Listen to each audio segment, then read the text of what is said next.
دعا فرمائے اللہ مجھے بھی شہادت عطا فرما دے، اللہ مجھے بھی شہادت دے دے۔ صحابہ کہتے ہیں اس کی عجیب، اس کا دعا کرانے کا، ہم نے تو دیکھا تھا لوگ دعا کرانے آتے ہیں کوئی مصیبت کے لیے، کوئی پریشانی کے لیے، کوئی آزمائش کے لیے، کوئی بیماری کے لیے۔ یہ مصطفیٰ کریم کے صحابہ کا بارگاہ خداوندی پر اعتماد، توحید باری تعالیٰ پر نظر، کہ وہ کہتے ہیں ہم تو اللہ کے لیے جان دینے کی دعا کرانے آئے، دعا کریں اللہ ہمیں اپنے رستے میں شہادت کی موت دے۔ صحابہ کہتے ہیں نبی پاک نے دعا فرمائی، پھر ہم نے حضور کی دعا کو قبول ہوتے بھی دیکھا، ہم نے اپنی آنکھوں سے مصطفیٰ کی دعا کو قبول ہوتے دیکھا، ہم نے جناب خزیمہ کو احد کے میدان میں شہید ہوتے دیکھا۔ اور میرے رسول پاک صلی اللہ علیہ وسلم کے صحابہ ان کی طرف دیکھتے تو رشک کرتے، فخر کرتے، کہتے دیکھو یہ وہ غلام ہے جو حضور سے دعا لے کر کے دنیا سے گیا۔ آج جو لوگوں کا مرنے کو دل نہیں کرتا، آج بڑی بڑی بلڈنگیں بناتے ہیں، بڑی بڑی عمارتیں کھڑی کرتے ہیں، بڑی بڑی جائیدادیں بناتے ہیں، ہر بینک میں اکاؤنٹ کھلواتے ہیں، سرمایہ، پیسہ، دنیا داری بناتے ہیں، تعلقات بناتے ہیں، سیاسی سماجی رشتے، دنیا داری کے جھوٹ کے ناطے۔ توحید باری تعالیٰ پر جب اعتماد ہوتا ہے تو انسان جس رشتے کو مضبوط کرنا چاہتا ہے وہ یا خدا کا رشتہ ہوتا ہے یا محمد مصطفیٰ کا رشتہ ہوتا ہے، باقی تو پھر اس کی توجہ ہٹ جاتی، باقی تو ہٹ جاتی ہے توجہ، پھر وہ یہ دیکھتا ہے کہ خدا رسول کے ساتھ رشتہ کس طرح مضبوط ہو سکتا ہے۔ میرے بھائی، توحید باری تعالیٰ اللہ کے راستے میں مرنے کا جذبہ دیتی ہے، راہ الہی میں نکلنے کا شوق پیدا کرتی ہے۔ اللہ تبارک و تعالیٰ کی توحید جب تو کامل طور پر مانتا ہے پھر تیرا آگے بڑھنے کو دل کرتا ہے۔ حضرت سیدنا انس بن مالک رضی اللہ تعالیٰ عنہ فرماتے ہیں، الترغیب والترہیب میں حدیث مبارکہ موجود ہے، فرماتے ہیں احد کے میدان میں یا اس کے علاوہ کوئی ایسا موقع تھا کہ ایک صحابی حضور کی بارگاہ میں آئے، عرض کرنے لگے یا رسول اللہ صلی اللہ علیہ وسلم، ایک تو میں غریب ہوں، دوسرا میری شکل صورت خوبصورت نہیں، تیسرا میرے وجود سے بدبو نکلتی ہے، کوئی میرے قریب نہیں بیٹھتا، اگر میں اللہ کے راستے میں جہاد کروں، اپنی راہ خدا میں جان دے دوں تو بتائیے میرا رب مجھے کیا عطا کرے گا؟ تو نبی پاک نے فرمایا اگر تو شہید ہو گیا تو سارے دروازے کھل جائیں گے جنت کے، سیدھا جنت میں جائے گا۔ یقین کامل دیکھیے، احد کے میدان میں تلوار پکڑی، جہاد کیا، شہید ہو گئے، صحابہ کہتے ہیں نبی پاک اس کے سرانے آ کے کھڑے ہوئے اور کیا خوبصورت جملے ارشاد فرمائے، فرمایا اللہ تبارک و تعالیٰ نے اس کی بدصورتی کو خوبصورتی میں بدل دیا ہے، اللہ نے اس کے وجود سے آنے والی بدبو کو خوشبو سے بدل دیا۔ اور نبی پاک علیہ السلام فرمانے لگے جنت کی حور دروازہ کھول کے اسے کہہ رہی ہے آ جا جلدی جلدی، اللہ نے تیرا نکاح میرے ساتھ فرما دیا ہے، جلدی آ جا، میں تیرے استقبال کو کھڑی۔ میرے عزیز، کچھ لوگ ایسے ہیں جن سے عذاب قبر ہوگا ہی نہیں۔ میرے رسول کریم صلی اللہ تعالی علیہ وسلم نے ارشاد فرمایا کہ جو اللہ کے راستے میں شہید ہو گیا، یہ سنن نسائی میں موجود ہے، اسے عذاب قبر نہیں ہوگا، بلکہ ایک حدیث میں تو فرمایا حساب کتاب ہی نہیں ہوگا، اللہ بغیر سوال جواب کے جنت عطا فرما دے۔ کچھ لوگوں کو نا لوگوں کی بخشش پہ بھی مسئلہ ہی بنتا ہے کہ کوئی بخشا نہ جائے۔ اور ایک صاحب کہہ رہے تھے جی یہ کیا معاملہ ہے کہ جمعے کو بندہ مر گیا یا فلانا ہو گیا تو اس سے حساب کتاب نہیں ہوگا، اتنے بڑے جرم لوگوں نے کی، اتنے پاپ، اور جمعے کو مر گیا تو بخشا جائے گا۔ تو میں نے کہا جرموں کا بھی اسے حساب اللہ لے لے گا، لیکن میاں حساب کتاب کی ڈیوٹی نہ اللہ کی ہے تو بہتر یہ ہے کہ اسی کے ہاتھ میں رہے، تو نہ اپنے ہاتھ میں لینے کی کوشش کر۔ سنن ترمذی کی حدیث، ہمیں پتہ نہیں کیا مصیبت ہے، ہمیں پتہ نہیں کیا مسئلہ ہے۔ ایک جنازے سے میں نکلا، آپ یقین کریں کبھی کبھی کلیجہ پھٹ جاتا ہے، میں ایک جنازے سے نکلا تو میرے ساتھ ایک بندہ جنازہ پڑھ کے نکلا تو کہنے لگا جی پیر صاحب دیکھیں آج کتنی دنیا آئی ہے، حالانکہ یہ بندہ اس طرح کا تھا، اس طرح کا تھا، اس طرح کا تھا۔ میں نے اسے کہا یار تجھے تو فکر ہی لگی ہے کہیں جنت میں چلا ہی نہ جائے، تو اس طرح کرنا جنت کے دروازے کے سامنے کھڑے ہو جانا ڈنڈا لے کے کہ میں نے نہیں جانے دینا۔ شرم آنی چاہیے ہمیں۔ اللہ فرماتے ہیں جنت اتنی چوڑی ہے جتنے زمین و آسمان، اس کی چوڑائی زمین اور آسمان کے برابر ہے، تو ہم تو اپنے علاوہ کسی کو جانے نہیں دینا چاہتے جنت میں۔ اور بس کریں، جنت خدا کا فضل ہے، اور اللہ فرماتے ہیں میرا فضل میں جسے چاہتا ہوں عطا کرتا ہوں۔ یہ سنن ترمذی کی حدیث، اور اس کے راوی حضرت عبداللہ ابن عمر رضی اللہ تعالیٰ عنہ، نبی پاک علیہ السلام نے فرمایا جو مسلمان جمعے کے دن یا جمعے کی رات کو فوت ہو اس کو اللہ تعالیٰ قبر کی آزمائش سے محفوظ رکھتا ہے۔ جو جمعے کی رات فوت ہو جائے یا جمعے والے، یعنی جمعے رات اور جمعے کی درمیانی رات چلا جائے یا جمعے والے، تو اللہ اسے عذاب قبر سے، تو میرے عزیز جو بندہ شہید ہو اس سے عذاب قبر نہیں ہوتا، جو آدمی جمعے کے دن یا جمعے کی رات چلا جائے اسے بھی عذاب قبر نہیں ہوتا۔ اور میرے رسول کریم صلی اللہ تعالی علیہ وسلم نے فرمایا جو بندہ ایک دن اور ایک رات یہ حدیث صحیح مسلم میں، سنن ترمذی میں، مصنف عبدالرزاق میں موجود ہے۔ ایک دن اور ایک رات اللہ کی رضا کے لیے اسلامی سرحد پہ پہرا دے۔ میں اور آپ سوئے ہوئے ہیں، لیکن وہ لوگ جو فوجی بارڈروں پہ کھڑے ہیں، دیکھو مدینے والے محبوب کس کس پہ کرم فرماتے ہیں۔ ساری عمر نہیں، 24-25 سال کی سروس نہیں، فرمایا ایک دن اور ایک رات اللہ کی رضا کے لیے جو اسلامی سرحد پر پہرا دے، مسلمانوں کو کافروں سے بچائے، رب اسے عذاب قبر نہیں دے گا، اسے اللہ تعالیٰ اپنے فضل سے معاف فرما دے گا۔ ایک رات اور ایک، آپ کیا سمجھتے ہیں کہ ان فوجیوں کی کوئی چھوٹی شان ہے؟ ان کا کوئی چھوٹا مرتبہ ہے؟ ایک دن اور ایک رات اگر یہ پہرا دیں تو اللہ انہیں اتنا انعام عطا کرتا ہے۔ اسی طرح سن لو، یہ ذرا غور سے سننا، ابن ماجہ کی حدیث، اور اس کے علاوہ مسند ابو یعلا میں موجود حدیث کے راوی حضرت ابو ہریرہ رضی اللہ تعالی عنہ، حضور صلی اللہ تعالی علیہ وسلم نے فرمایا جو شخص بیماری سے فوت ہوا، قربان جاؤں میرے محبوب نے بیماری کا نام ہی نہیں لیا، فرمایا کوئی بھی بیماری ہو، فرمایا جو آدمی بیماری سے فوت ہوا اللہ اسے شہادت کی موت عطا فرمائے گا، اور وہ عذاب قبر سے اور قبر کے امتحان سے بھی محفوظ رہے گا، اور حضور فرماتے ہیں اس کو صبح اور شام جنت کے باغوں میں سے رزق دیا جائے گا۔ جو کسی بھی بیماری سے مرا، یہ لوگ بیماری سے مر رہے ہیں تو لوگوں نے اچھوت سمجھ رہے ہیں، اچھوت، یہ اچھوت نہیں ہے، اس لیے کہ لوارث نہیں، یہ خدا رسول کے ماننے والے ہیں، تم انہیں اچھوت کہہ رہے ہو، اور مدینے والے رسول انہیں شہید فرما رہے ہیں۔ حضور نے فرمایا جو بیماری سے مرے شہید ہے، وہ قبر کے عذاب سے محفوظ رہے گا اور جنت کے باغوں میں سے اللہ رزق دے گا۔ لوگ کہتے ہیں دیکھو جی بڑا تانگ ہو کے دنیا سے گیا ہے، تو اس بندے کو بھی عذاب قبر نہیں ہوتا۔ اسی طرح جو بندہ سورہ ملک پڑھتا ہے، سنن ترمذی میں حضرت ابن عباس سے روایت ہے کہ حضور صلی اللہ علیہ وسلم کے ایک صحابی نے ایک جگہ خیمہ لگایا تو وہاں سورہ ملک پڑھنے کی آواز آتی تھی، کوئی بندہ پڑھنے والا نظر نہیں آتا تھا۔ جب حضور کی بارگاہ میں عرض کیا تو فرمایا وہاں قبر تھی اور قبر کے اندر بیٹھ کے میرا صحابی سورہ ملک کی تلاوت کر رہا تھا۔ اگر ہمیں خسرہ نمبر یاد ہو جاتا ہے نا اپنی جگہ کا، اور ہمیں پتہ ہوتا ہے کہ میرے والا حصہ کتنے کروڑ کا ہے، اگر ساری کہانیاں ہمیں یاد ہوتی ہیں تو سورہ ملک بھی ہمیں یاد ہو سکتی ہے۔ موبائل پہ اس کو ریکارڈ کر لیں، پھر اس کو سنیں کبھی بھی سورہ ملک میں۔ اور ہمارے سلسلہ عالیہ میں تو سورہ ملک وظیفہ ہے، ہمارے الوظیفۃ الکریمہ میں اعلیٰ حضرت نے لکھا ہے کہ رات کو سورہ ملک اور سورہ یاسین کے بغیر سونا نہیں۔ سورہ ملک اتنی شاندار صورت ہے کہ نبی پاک صلی اللہ علیہ وسلم نے فرمایا یہ قیامت کے دن اللہ کی بارگاہ میں ناز سے جھگڑا کرے گی اور کہے گی اے اللہ یہاں تو میرے پڑھنے والے کو جنت عطا فرما یا مجھے قرآن پاک سے علیحدہ کر دے، تو رب کریم پھر اپنے فضل سے پڑھنے والے کو جنت عطا کرے گی۔ میری اپیل ہے ہر اس شخص سے جو کسی بھی مشکل کا شکار ہے، کسی بھی آزمائش کا شکار ہے، کسی بھی ذہنی پریشانی کا شکار ہے، وہ کسی بھی قسم کے دباؤ کا شکار ہے، کسی الجھن کا شکار ہے، کسی تکلیف میں ہے، کسی درد میں ہے، فقر میں ہے، آزمائش میں ہے، قرض میں ہے، بیماری میں ہے، پریشانی میں ہے، وہ اپنے رب کی بارگاہ میں استغفار پڑھے، استغفر اللہ ربی من کل ذنب واتوب الیہ، کثرت کرے، نہیں تو استغفر اللہ استغفر اللہ استغفر اللہ کثرت سے پڑھے۔ کسی بھی صورت میں اپنے مالک کے حضور استغفار کرتا رہے، کرم ہوتا رہے گا، رحمت ہوتی رہے گی، بخشش ملتی رہے گی، اللہ درگزر فرمائے گی۔ حضرت امام حسن سے آ کے وظیفہ پوچھا، اس شخص نے کہا حضور اولاد کوئی نہیں تو وظیفہ بتائے، تو آپ نے فرمایا استغفار پڑھا کر، کیا کر؟ اس نے کہا ٹھیک ہے۔ تو حضور پھر میں دوبارہ کعبہ ہوں، تو امام حسن کہنے لگے بے اولاد ہے نا تو، استغفار کا وظیفہ بتایا نہ؟ کہا۔ فرمانے لگے اب اس وقت آنا جب اللہ تجھے 10 بیٹے عطا کرے گا۔ کتنے؟ 2 4 نہیں، 10 ہی کہہ دیے۔ تو حضرت امیر معاویہ رضی اللہ تعالیٰ دیکھا، کہنے لگے حسن اتنا بڑا دعویٰ؟ آپ فرمانے لگے میں نے کہہ دیا نا تو اللہ فضل کرے گا، ہاں ہاں اللہ خیر کرے گا، خیر ہو جائے گی۔ وہ شخص کئی سالوں کے بعد آیا، کئی سالوں کے بعد، تو حضرت امیر معاویہ کو بھی ساتھ لایا، کہنے لگا حضور اللہ کے فضل سے اللہ نے 10 بیٹے عطا فرمائے، پورے 10 ہی اللہ نے دیے۔ تو حضرت امیر معاویہ کہنے لگے جناب بات تو آپ کی سچی ہو گئی، پر مجھے بھی بتائیے وظیفہ کہاں سے لیا؟ فرمانے لگے قرآن پاک سے، سورہ نوح کی 10 11 12 آیت پڑھو، اللہ فرماتے ہیں تم استغفار پڑھو، میں تمہاری بیٹوں سے بھی مدد کروں گا، مالوں سے بھی مدد کروں گا۔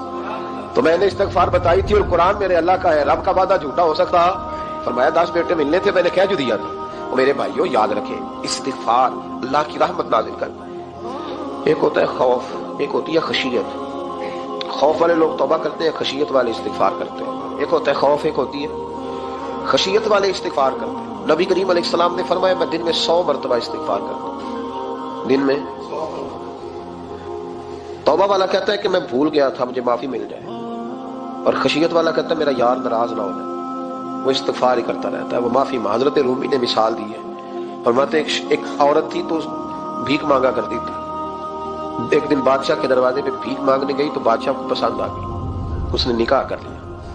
20 کنیزائیں اس بی بی کے پاس تھی خدمت کرنے کے لیے، روٹی دینے کے لیے، کپڑا دینے کے لیے، لیکن وہ ہر وقت روتی رہتی تھی، ہر وقت روتی. ایک سمجھدار کنیز کہنے لگی کہ ملکہ اب تیرا درجہ بہت بڑا ہے، تو ہر وقت روتی رہتی ہے، معافی ہی مانگتی رہتی ہے ہر وقت، کون سی ایسی نعمت ہے جو تیرے پاس نہیں؟ تو وہ کہنے لگی اس لیے تو روتی ہوں. کیا مانا؟ کہنے لگی اس لیے روتی ہوں کہ میں اس قابل نہیں تھی جو مجھے مل گیا، کہیں میرے سر کا سائیں ناراض نہ ہو جائے، وہ کہیں بگڑ نہ جائے. مجھے پتا ہے کہ میں کیا تھی اور مجھے کہاں تک پہنچا دیا. میں روتی اس لیے ہوں کہ کبھی کہیں وہ ناراض. حضرت عمر اس لیے روتے تھے کہ کہیں مصطفیٰ ناراض نہ ہو جائے. حضرت ابو بکر اس لیے تڑپتے تھے کہ کہیں اللہ کا فضل روٹ نہ جائے. یہ جو مولا علی اپنے کمرے میں بیٹھ کے زور زور سے استغفار پڑھتے تو اس لیے نہیں کہ بڑے پاپ تھے جن کی معاذ اللہ معافی مانگتے تھے، اس لیے کہ رب رسول کہیں ناراض نہ ہو. خشیت تھی کہ جہاں ہم پہنچے ہوئے کہیں وہاں سے واپس. استغفار بندے کی اللہ سے صلح کرا دیتا ہے، بندے کی رب سے صلح ہو جاتی ہے جب استغفار. دیکھیں نا بڑی سادی سی بات ہے کہ دو بھائی ناراض ہو تو بڑا کہتا ہے اس نے میری بے ادبی بڑی کی، تو چھوٹا اگر پاس آ جائے اور پیر پکڑ لے کہ چل یار معاف کر دے، تیرا بھائی نہیں. پتہ کیا ہوتا ہے؟ صرف معافی نہیں ملتی. ہاں صرف معافی نہیں. چھوٹے نے بے ادبی کر دی، بڑے کو تکلیف ہوئی، بات جب آگے بڑھی نا تو بڑے نے شکوہ کیا. جب لوگوں نے چھوٹے کو سمجھایا تو چھوٹا جب معافی مانگتا ہے، ادھر دیکھو میری طرف، جب چھوٹا معافی مانگتا ہے نا اٹھ کے جاتا ہے اور بڑے کے پیر پکڑتا ہے تو میرا معاف نہیں کرتا، بڑا رو بھی پڑتا ہے، بڑا رو بھی پڑتا ہے. اور وہ کہتا ہے کہ وہ میں اور تم اماں کے پاس اکٹھے بیٹھتے، ایک باپ کی موٹر سائیکل پہ اکٹھے بیٹھتے، تو تیرا اور میرا رشتہ یار تم نے یہ کیوں؟ وہ جو آنسو نکلتے ہیں نا وہ درد ہوتا ہے، وہ کیف ہوتا ہے، وہ سوز ہوتا ہے، وہ لذت ہوتی ہے، وہ پیار ہوتا ہے. رب کہتا ہے تو معافی مانگ، انہو کان غفارا، تو معافی مانگ، میں تجھے معاف بھی کروں گا، تیرے اوپر رحمت بھی فرماؤں گا، تیرے اوپر کرم نوازی بھی کروں گا، تجھے نواز دوں گا، تجھے عطا کروں گا. حضرت موسیٰ کلیم اللہ علیہ السلام کا زمانہ مبارکہ تھا، قحط پڑ گیا، بارش نہیں ہوتی. ہم لوگ نا اب تو خیر ہمارے پاکستان میں تو ٹیبل ٹاک ہوتی ہے، ٹاک شو ہوتے ہیں. ہمارے یہاں تو پتہ کیا جاتا ہے کہ بارش ہو کیوں نہیں رہی، پھر اس میں یہ ہوتا ہے کہ دھواں بڑا چڑھ گیا ہے، حالات بڑے خراب ہیں، فلاں ایسے ہو گیا قحط کا. ہم تو اسباب تلاش کرتے رہتے ہیں نا جی، بھوک بہت زیادہ ہے، فلاں چیز ایسے ہے، فلاں چیز ایسے، اب تو یہ تلاش کرتے رہتے ہیں. وہ لوگ یوں نہیں کرتے تھے، وہ سیدھے جا کے مسلوں پہ بیٹھتے تھے، اس لیے کہ وہ کہتے تھے جب رب چاہتا ہے تو پھر کوئی چیز کسی چیز کو روک سکتی. وہ سیدھے مسلے پہ بیٹھتے. اعلیٰ حضرت فاضل بریلوی رحمۃ اللہ علیہ کے پاس ایک مولانا محمد حسین آئے، وہ فلکیات کے بڑے ماہر تھے. تو اعلیٰ حضرت نے فرمایا ذرا ستاروں کا حساب لگا کے دکھاؤ بارش کب ہوگی. کہنے لگا پورا مہینہ تو نہیں ہوگی. تو اعلیٰ حضرت رحمۃ اللہ علیہ فرمانے لگے کہو کہ میرا علم کہتا ہے مہینہ نہیں ہوگی، اللہ چاہے تو ابھی ہو سکتی ہے.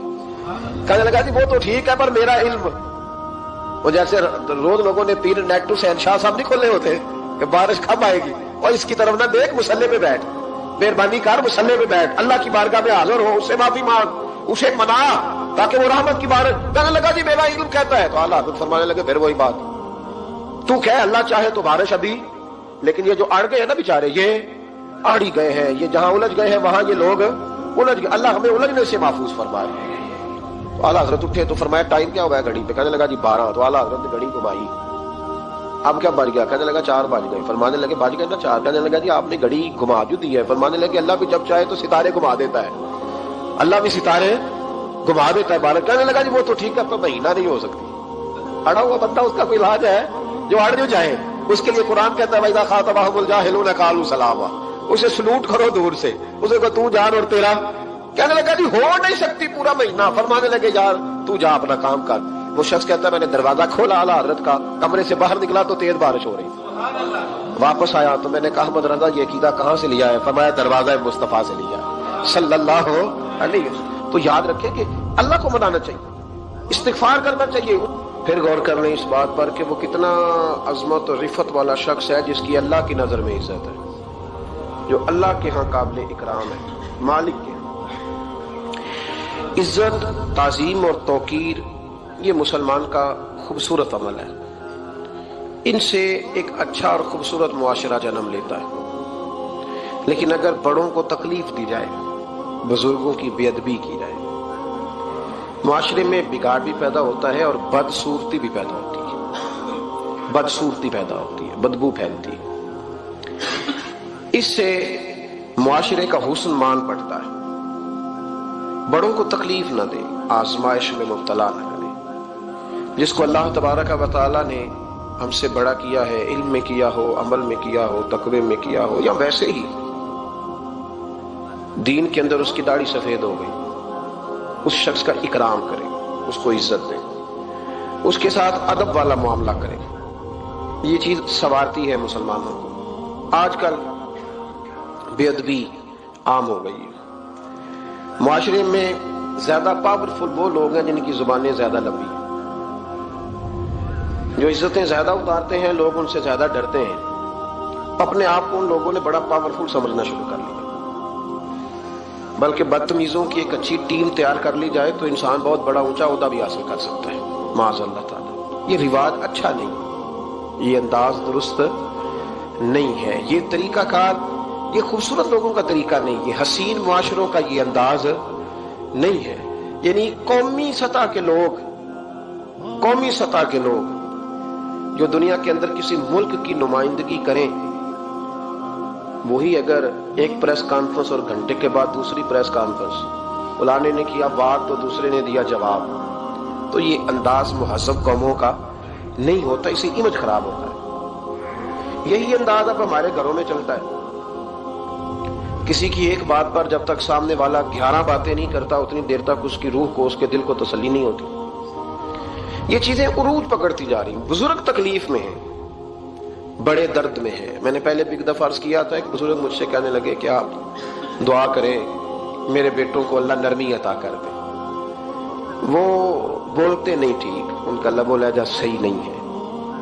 تو میں نے ان سے کہا کہ بزرگوں، جہاں تک میں جانتا ہوں کوئی ایسی بات ہے تو نہیں۔ تو وہ کہنے لگے کہ جس طرح آپ سمجھتے ہیں نا، ہمارے رشتہ دار بھی اور اہل علاقہ سارے یہی سمجھتے ہیں، پر میں تکلیف میں ہوں، میری بیوی تکلیف میں۔ میں نے کہا کہ پھر آپ یہ اتنی زیادہ پردہ پوشی کس بات کی؟ تو وہ کہنے لگے کہ ڈرتا ہوں، اگر لوگوں کے سامنے ہم بات کرتے ہیں تو لوگ کہتے ہیں کہ تم نے تربیت نہیں صحیح کی، اگر میں بات کرتا ہوں تو لوگ مجھ پہ شک کرتے ہیں، کہتے ہیں تو نے رزق نہیں صحیح کھلایا، تو میں درد میں رہتا ہوں، کپڑا اٹھاؤں گا تو میرا اپنا بدن برہنہ ہو جائے۔ یار وہ کتنی تکلیف میں ہے باپ جو اپنے سگے بیٹے سے بات نہیں کرتا کہ پتہ نہیں کہاں سے بولے گا، کیا جواب دے گا میری بات کا، یعنی ڈرتا ہے، سہما ہوا رہتا ہے۔ ادھر دیکھیں میری طرف کیا کہہ رہا ہوں، یہ نوجوان ذرا غور کریں، ان لفظوں کی تکلیف محسوس کریں کہ اماں کہتی ہے کہ بھئی میں نہیں اس سے بات کرتی، اس لیے کہ وہ بڑے سخت جملے کہتا ہے، مجھ سے نہیں سہے جاتے، کوئی اور بات کرے۔ یعنی جس کی ماں بھی اس سے بات کرتے ہوئے ڈرے، وہ نہیں سمجھ آئی آپ کو میری بات کی، جس کا والد بھی اس سے بات کرتے ہوئے سہم جائے، اور وہ بندہ کہے کہ میں نے تو MBA کیا ہوا ہے، میں تو معاشرے میں جانا پہچانا جاتا ہوں، اللہ کا شکر ہے بھی اللہ نے بڑی عزت دی ہوئی ہے، وہ یہ لفظ کہے تو اسے شرم آنی چاہیے۔ جس کے استاد بھی اسے کام بتاتے ہوئے ڈرے کہ بدتمیز ہے، نہیں کرے گا کہ نہیں۔ اگلے لفظ اس سے بھی خطرناک ہیں، جس کا مرشد بے جھجک جسے کام ہی نہ بتا سکے اور جس کو کام کہنا ہی چھوڑ دے، جس کے حوالے سے لوگ خاموش ہو جائیں کہ بس مطلب کیا ضرورت ہے، جب اس پہ بات بوجھ بنے گی تو اس شخص کو پھر سوچنا چاہیے نا کہ وہ زندگی کس لیے گزار رہا، اس کا پھر انداز کیا ہے۔